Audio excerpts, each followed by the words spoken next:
Hey, y'all, we're joined here this week by Clayton Smeltzer, and Clayton is a founder of the Purpose Infused Brotherhood. He's an author, he's a teacher, he's a speaker, a father of several children, and also, I like this, a baseball coach, and so definitely a lot going on, and I think he brings all of that into the coaching and work that he does. So, Clayton, welcome. Hey, thanks, guys. I appreciate being here and just the opportunity to talk and share and help people be the best version of themselves. And super excited for our conversation, especially after listening to you. I love what you guys said. We're two idiots trying to decipher the hell that's the job we're working through. So that's awesome, man. I totally got rolling on that. So I'm super excited to laugh along with you guys and have just some great conversations. Yeah, I appreciate that. We definitely recognize that we learn through our own follies. So if we can share some of those trips along the way, it works out, you know? Yeah, that's the big thing too. I think that's especially for men, as we go through and I coach men and it's like, we always think like we either have to have it all together or we're just like sharing things that we go through. And it's like, oh, damn, you did that too? Like, oh, okay, so did I, so we get a good laugh and a good learn out of it. So. Well, that's actually something we want to talk about. Like we bring in a lot of coaches. They talk about like their coaching model, but typically it's one-to-one. And I feel like one of the interesting things about the Brotherhood and the way that you've structured it is it's in this community, in this group setting. So why would somebody want that as opposed to like that personal interaction and kind of what's the value of this community you've created? The value is the other men. And that's really what it is, and being able to share and have those conversations with guys. I love my buddies and stuff like that. We'll joke around, watch some sports, do this, do that. But man, being able to go into some deeper things. And when I tried to do that with some of my buddies, they just look at you weird. Like, why do you want to talk about that, dude? Like, we can't go there. Like, we can't talk about it.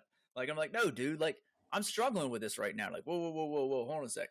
And this is a group that we don't tell anybody. As a coach, I don't tell you who to be. Like, that's not my job. What I do is I help you really look at what your purpose is and who you are so that you can infuse that in every single thing that you do. I want you to be the best version of you. Not me. I don't want you to be like me, And a lot of times too is like there's those structured programs where it's like do this, do this, do this, do this. Now we do have an initiation process that we go through, and that really is just to give you an 8 weeks 8-week setup to do what we call a Phoenix cycle, which is burn down the old self and out of the ashes of the old self, give birth to the new purpose infused man. So, that's a system in an 8-week cycle that you can do all the time. So they go through it, the initiation process, they go through it, but that's a cycle that they can go through anytime. They're like, you know what? I'm feeling a little low spiritually. Let's burn that part of myself down. And then out of those ashes, build this new purposeful spiritual man. So the benefit is the men, we don't tell each other to do what to do. A lot of times accountability is that word. I'm going to hold you accountable. No. Like I can't hold anybody accountable, but what I can do is I can say, hey, you said you were going to do this. Are you doing that? And we can help each other hold ourselves accountable and help each other take ownership of our actual own lives and be the man that we actually really want to be instead of being this or that and all the things that society tells us we have to be, which sometimes are a bunch of bullshit. Yeah. So yeah, and we can relate to that. I mean, that's basically how Dan and I even started this pod was, we were both unemployed, just trying to look at something and we needed someone to check in with. So like the idea of having these wise others that you can kind of be free and vulnerable with, like that totally makes sense. Yeah. So like, tell us about this program. You created this 8-week program, like you just said. Mm-hmm. So where did the idea come from and how do you implement it? The idea came from my own personal hell I put myself through. That's where it started. So I'm 40 years old. 5 years ago, I'm sitting on my couch over here having a panic attack over a Game of Thrones episode. And I'm like, it's all messed up anyways. If you watch Game of Thrones, you guys watch it at all before? Yeah. Yeah. So the whole door scene where the pixie is in the tree, like is getting surrounded by those ice zombies. That's what set me off. Cause I felt like that pixie being trapped. So okay. In my own mind, that's what I was doing to myself. Why? Because I didn't want to talk. Like I was Mr. Positivity and I didn't want to be exposed. Like I didn't want the real Clayton Smeltzer to be exposed, to be saying, you know what? Well, he's Mr. Positivity, but he really deals with anxiety all the time. And he's pretty negative about himself. Yes, I'm successful. And if outside looking in, you'd be like, dude, your life is going pretty great. Yeah, it was. But all the negative stuff I told about myself and the stuff I tried to hide away from everybody else wasn't good. You could be successful and still go through a bunch of stuff. And that's really kind of where it came from, is because I went through my own personal hell. I didn't have to get there, But what I wasn't willing to do was I wasn't willing to open up and just be myself and actually talk about those things, talk about my feelings, and talk about how I felt. And again, like I told you guys too, like I'd say stuff to my buddies and they're like, dude, so like, we don't talk about that stuff here. And I'm like, okay. So I just kind of dug it in and just put it in my shadow and didn't deal with it. And then later on, at some point in time, your shadow is going to be that my shadow got that dark where it was pulling me down.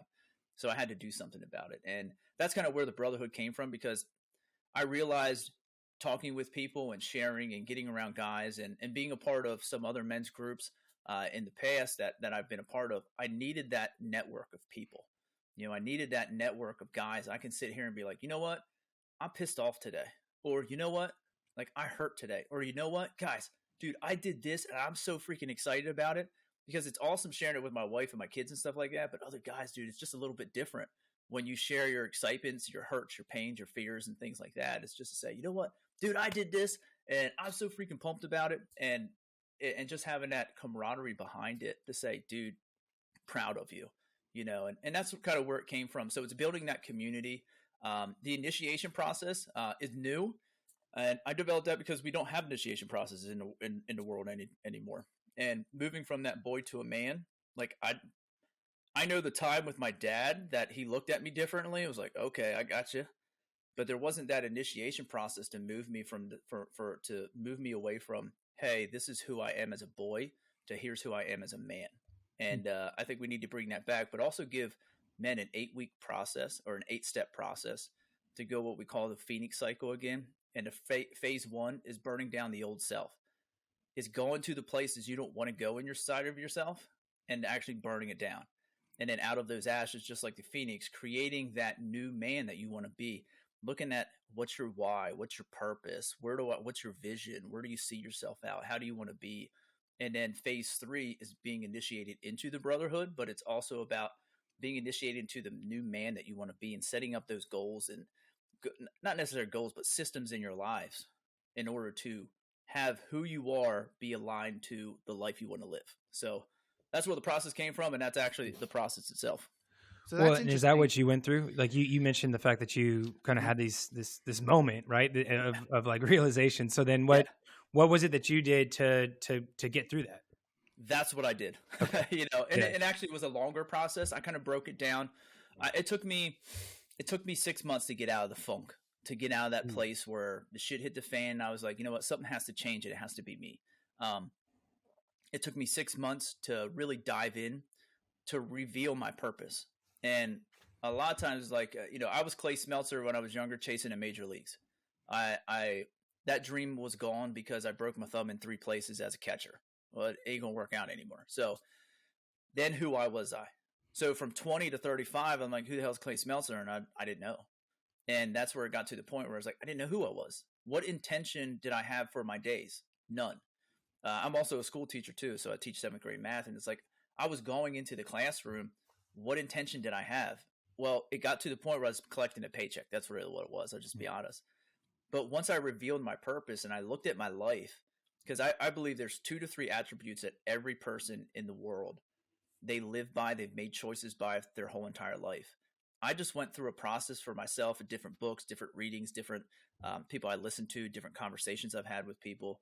I went through a process myself that I broke all of my life down to find out what are those patterns in my life. Why did I make all the choices I did when I did?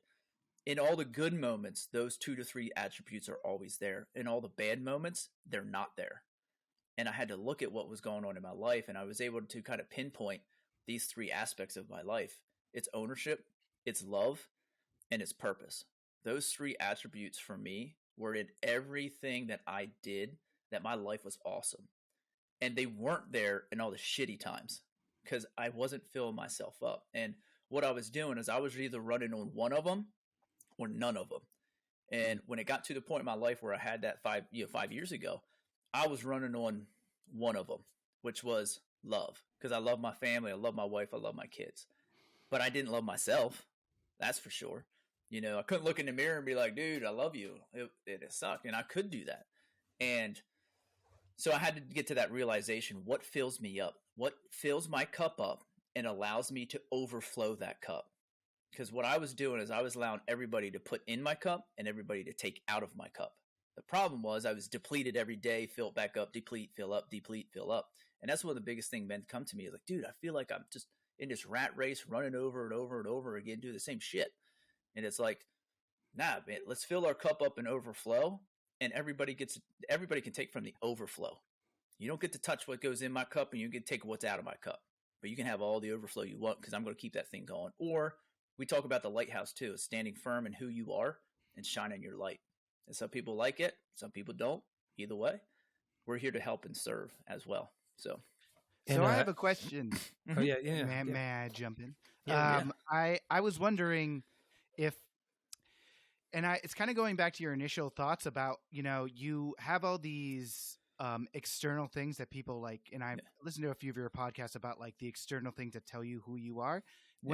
During your process, how do you identify those things and create that space where you eliminate them? You separate from the external to the internal. Is that what you're talking about? Yeah. Mm-hmm. That's just becoming, I don't know if you guys listen to Sean Whalen and all. I read his book, How to Make Shit Happen. He was on a podcast with Tyler Jack Harris. And Tyler at the end, the last question was, it's okay if I drop an F-bomb? Yeah, go ahead. Okay. But Tyler asked him, he said, Sean, what to get to success where you're at, what did you stop lying to yourself about? And he said, every fucking thing in my life. And that was a little bit after I had that breakdown, that panic attack. And I'm like, that's me. Literally, I was lying to everything about my life. I was trying to be everything to everybody else, and I was nothing for myself. And that's what I had to get real with. So to break away from that external stuff that I was always trying to show everybody else who I was, I had to stop lying to myself about who I really was. And I had to bring that out. So I actually had to step inside to let go of the outside. Because if I didn't do that, the outside was going to tell me who I was, not me. And that's what was happening is I was trying to show everybody else this person, this Mr. Positivity, when internally I was Mr. Negativity. And I didn't want to be exposed. The fear of that, the shame that comes along with that with men. Shame in men is huge. I'm going to say from my own experience, a lot more than probably what women go through in shame. And it's heavy because it's in our heart. It's in our subconscious. It's in all of those things that we do. And that's what I was running from. I was running from the shame. I was running from those things. I had to realize and take ownership of my life, and that everything that I chose to do before then led me to this point in time. And I had to take ownership of that. Well, I'm really interested in this because we talk a lot, like Brendan said, we bring a lot of coaches on here and they talk about all the things, their process, but I don't think we ever really talk about the external factors here. And you talked about shame. Where does this shame come from? Like we talk about money sometimes and how that creates shame or things along that nature. But like, where do you think those factors come from, and where do you see them the most prevalent in your brotherhood? The shame comes from the choices we make, because I had to take ownership of it, and I didn't want to. I had to take the shame comes from getting back to not knowing who we are, because I didn't know who I was. So I'm sitting on a couch, and this is a weird moment. Like you have that moment where you're outside of your body looking in. That panic attack, I was sitting, my wife was sleeping on me, so I don't know how she was sleeping through Game of Thrones, but she was on my shoulder. I'm sitting on the couch. I'm sweaty. I'm hot. I'm like, I'm going to puke or throw up because anxiety hits me physically right away. And I'm like, I'm getting all hot. I'm feeling like that kind of shaky, my lips and stuff, all this kind of stuff. I'm like I'm literally having a panic attack right now. And I'm going through I literally stepped outside of myself to look at me. And I'm like, man, what a piece of shit. What a crappy person. What a sucky, like all the negative, you run it through. Right. And I'm a swearer too. So like it was F-bomb after F, like you're the lowest, you're worthless. You're not worth anything. You have no value. And I'm looking at myself going, if I can't take care of myself, how am I going to take care of this? And this gets me too, because I go back to where I was, and like that little in there is bringing tears to my eyes too, because I know where I was. And how could I take care of myself? Or if I couldn't take care of myself, how was I going to take care of my wife? How was I going to provide and to protect for my kids? How was I going to do that? And that shame built up because I wasn't willing to actually go where I knew I needed to go. I wasn't willing to deal with the things that were going on in my life and the feelings that I had. And that brought shame to me. because I thought if my wife found out that I was feeling, because I never told her. I never told people I had anxiety for 15 years. Like, my wife didn't know how bad it was. But every day I'm sitting there going, I'm freaking out. And she didn't know because I didn't tell her. But if I told her, she would think I was weak. The problem with that is that was a mirror of what I thought about myself. When I told my wife and I said, listen, so I had a panic attack. It was 2 weeks later. All kinds of crazy shit was going through my head, like weird stuff, like super weird stuff. I thought I literally was crazy. And I finally told her, I was like, listen, hun, like, I'm going through anxiety every single day, all day. Like, this is the crazy stuff that's going through my head. Like, I don't know what to do. I just wanted to shut off. Like, I just wanted to stop. And I'm like, I wasn't at a point where like I wanted to take my life or anything like that. But I was at a point where I was like, this sucks. Like, something has to change. And she looked at me. She's like, I don't know what to do for you, but I'm here for you and I love you. And I'm like, no, wait, hold on a sec. You don't think I'm less than a man? She's like, no, why would I? I'm like, because I would. And she's like, yeah, but that's you, not me. And I'm like, damn. And that was a moment where it really hit me, like, this is me. Like, I'm mirroring what I thought about her, which created this huge amount of shame in myself because it's what I actually thought about myself. And until I dealt with what I felt and thought about myself, I was going to continue to live a lie. And that's where those external factors come in. I was living a lie and trying to use these external factors to find validation, to find out who I was, to get validation from my wife to tell me I am a good man. I am a good father. I am a good husband. But I needed it in me. Yeah. Like, nobody can validate me and nobody can validate you guys and all the listeners. Nobody can validate you but you. And I had to learn that the hard way. And I don't want guys to go through that. And that's why I created the Brotherhood too. Well, so when in that reflection space, and I know that you can do a lot on your own, but did you find, like, did you reach out? Did you have some people, mentors or therapists, like things like that? Like what, I feel like at some point to do that initial work, you really need like someone there to kind of help you along that process. So who was that for you? I initially reached out to like YouTube. Eric Thomas got me through a lot of shit. Like, I don't know if you guys know who Eric Thomas is, a hip hop preacher, but man, I'll tell you what, like, he got me through a lot of hard times. John Maxwell, Les Brown. I started reading. I started listening. That's what I started to do first. I knew I needed help, but I wasn't ready internally to actually step out and reach out. So I also started posting on Facebook. I was another social media person. I started doing that. I'm like, hey, here's how I felt. Just put it out there.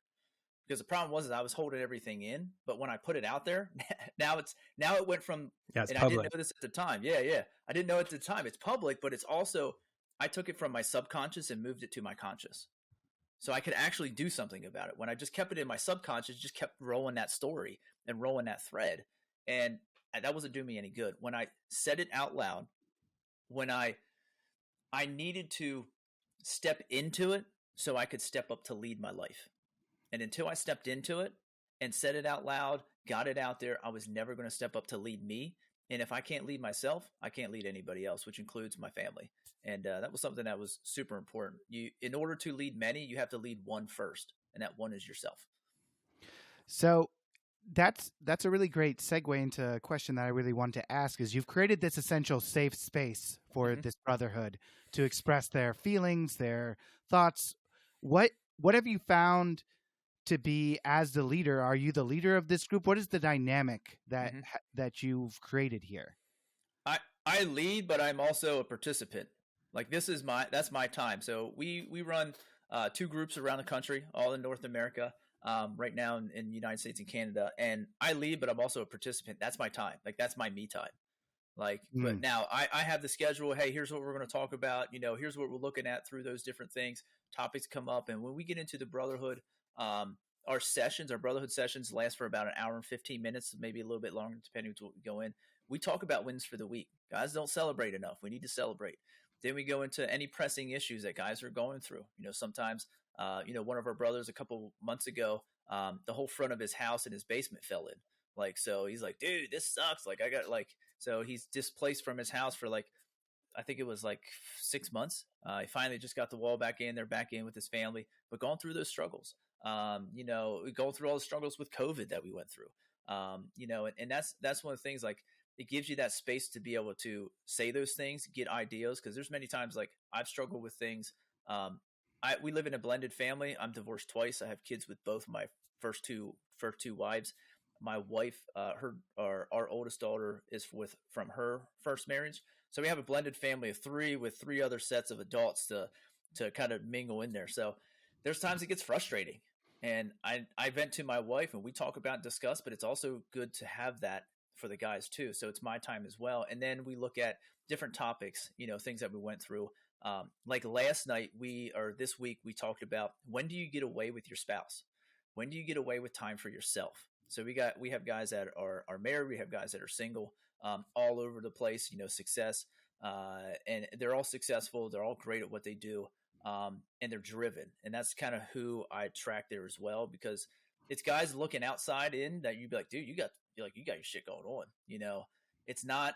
A lot of times when you look at men's work, stuff like that, we think it's like about all the broken, or like you have to be really, really down and stuff like that. And that's not really what it's about. But we have that time we talked about, like, when do you get away? What do you do during that time? Like, do you take that time? This past weekend was the first time my wife and we've been together for 8 years. This is the first time me and her went together, just us two. So it was great. But I'm glad the guys pushed me to do that. Yes, I lead, but they're like, dude, you need to go. And we have a special needs dog. So she has a bunch of different complications, and they're like, don't take the dog. I'm like, yeah, but she's special needs. Who's going to help take care? And they're like, don't. And I'm glad they pushed me to not take the dog, because that's what my wife and I needed. And it was great. So that's the space that's provided. Yes, I lead, but it's our brotherhood, because that's the way we designed it, to make sure that that's the case. And everybody's who they are. The only expectation that we have is that you be yourself. I don't want you to be anybody else. Like, you be you, and just rock it out, own it, own your shit, love your story, and go live with purpose every single day. And that's what we're here to help do. You post a lot about kind of work-life balance, or this question around balance, and I feel like you kind of just addressed that in a specific way there with that trip that you took. But what is your kind of your take, or how do you support people with creating this sense of this equilibrium in this chaotic world? Yeah. I always talk about center, because I don't believe balance exists. I'm a math teacher, so you look at a balance scale, and for that balance scale to be balanced, it has to be stagnant. And I don't like that. That just I'm like, if I'm not moving and I'm not shaking and we're not going, because think about life. It's never still. It's always moving. It's always going. It's always something's happening. But how do you pivot? How do you move? As an athlete, you keep your center, you keep your balance. And I know one of your personal trainer, right? So you look at. No, but we appreciate your confidence with our physiques. I don't think so. With this physique, maybe it was an episode I was listening to that somebody was a personal. Oh, that's right. Yeah. We Bradley Roth was on, or what? And that was his role. Yeah. There you go. Okay. We probably need a personal trainer, but well, you guys look great from here. So, but no, that like as an athlete, you want to stay center and keep that balance so that you can actually pivot, because things come up. And that's where it's like, I don't believe balance exists, but what do you do to pivot? How do you stay center? And how you stay center is looking at how do you stay consistent with who you are, so that you can live the life that you want to be. And that alignment of who you are and the life that you want to be is always a constant thing. I believe in setting up, and I always say that I think you have a morning routine and an evening routine. That morning routine sets intention for your day. Like, I went through life having no intention with my day. I woke up, my feet hit the ground, it was 100 miles an hour, and the end of the day came, and I'm like, fuck, what happened? Like, it's over. Like, was it a good day? No, it sucked. Like, and that was over and over and over again. It's like, we're just hitting the ground running. I had to go back to what my dad was a high school baseball and football coach, and he would line us up on the line on the field. And he said, gentlemen, he goes, if you're not willing to cross this line and give everything you have and leave it all in the field, don't cross my line. And I'm like, dang. And I took that, and I said, because me waking up in the morning and hitting my feet, that was like the first negative for me. Like, and that's what a lot of people feel like. They're like, ugh, I got to get up. Like this. You go in and then your toothpaste is empty, or the toilet roll's gone, and you're like, what the heck? And then all of a sudden, you're halfway through your day, and it's like, oh, this is a bad day. You're like, shit, but it's not really a bad day. If you actually look at it, there's so many good things, but we have stuck in our subconscious, in our our reticular activating system at that point in time, everything now is bad. And that was that was me. My life was great. There were good things going on in my life, but I woke up going, shit. And the rest of my day was, shit, you know, and that's what I got. What you think is what you get. And when we look at that, I had to change my mindset to my dad. My dad gave me one of the greatest gifts there in doing that, not knowing it way back then. But when I look at it, when my that line is when my feet hit the floor. So when I wake up in the morning before my feet hit the floor, I just be like, yo, and whatever everybody believes spiritually, that's what you believe. For me, I just look up and I'm spiritual. I don't believe in a religion or anything, but there's something more out there than what I am. And I just look at it and be like, man, thanks for letting me have this day, because there's millions of people literally that won't wake up tomorrow or today. And I'm just grateful that, hey, I got another opportunity to live with purpose today. And then my feet hit the ground. And my goal for the day is to own my shit, love my story, live with purpose, and leave it all in the field. So when I lay my head down at the end of the night, then that means I left it all. And if I don't wake up tomorrow, I know today I did everything I could. And, you know, just like here, you know, why are we here? What am I doing? Because it helps me own my shit, love my story, and live with purpose. And it helps other people do that too. And that's the simplicity of my life. Before, I was trying to be everybody for everybody else and nothing for myself, which I had all these facades on. I had all these faces. I had all these masks. I had all these other things I was trying to keep in order. Now, I need to keep in order, owning my shit, loving my story, and living with purpose. That's it. My life is very simple. If it does those three things, cool, let's do it. If it doesn't, I just don't do it. So, you know, here's the last question for you. I was wondering about what are the benefits you've seen from your brotherhood when it comes to specifically like work. Have you seen, and you as well, you can take yourself an example or others in your group. How have you seen the benefits play out in your lives? And the thing that warms my heart every time that we get on and I hear guys talking about, hey, we talked about this yesterday, and one of my coworkers was going through this, or my wife was going through this, or my kids and we talked about it at work. Like, I'm like, oh my God, because I'm like, this is why we do what we do. This is why we're here. And they're like, hey man, we talked about this, and I was able to help somebody at work do this. I was able to help that. So when we look at it, the word purpose infused means you're taking your purpose, or who you are, not what you do, who you are. Because your purpose isn't, we got that mixed up. We say purpose, and we're like, hey, I'm a teacher. That's what I used to say. Who's Clayton Smeltzer? Teacher. No. That's what I do. Who am I? I own my shit, love my story, and live with purpose. I just happen to do that as a teacher, as a coach, as a dad, as a man, as a husband, all those things. You know, so when we look at that, purpose infused means you're taking who you are and infusing it in every single thing that you do. When we have the conversations in the brotherhood, when they go through that 8-week initiation program and they have the Phoenix cycle in there and that setup to be able to burn down the old self and give birth to the new self, that right there gives them the opportunity to go into their homes a better man. There it goes into their career a better man, into their communities. It goes for themselves, and it allows them to take their purpose and actually have intention with what they're doing now. We have a society that kind of just goes along. You know, we're just kind of like on a rotating hamster wheel. We got to get out of that hamster wheel, and we got to live with intention. And those conversations that we have, that sets intention for what we do, and ingraining their purpose into their career now, which is, I will tell you what changed it. I went from being, I hate this thing as a teacher, like I'm just here for a paycheck, to going, man, I have an amazing opportunity to affect thousands and thousands of people.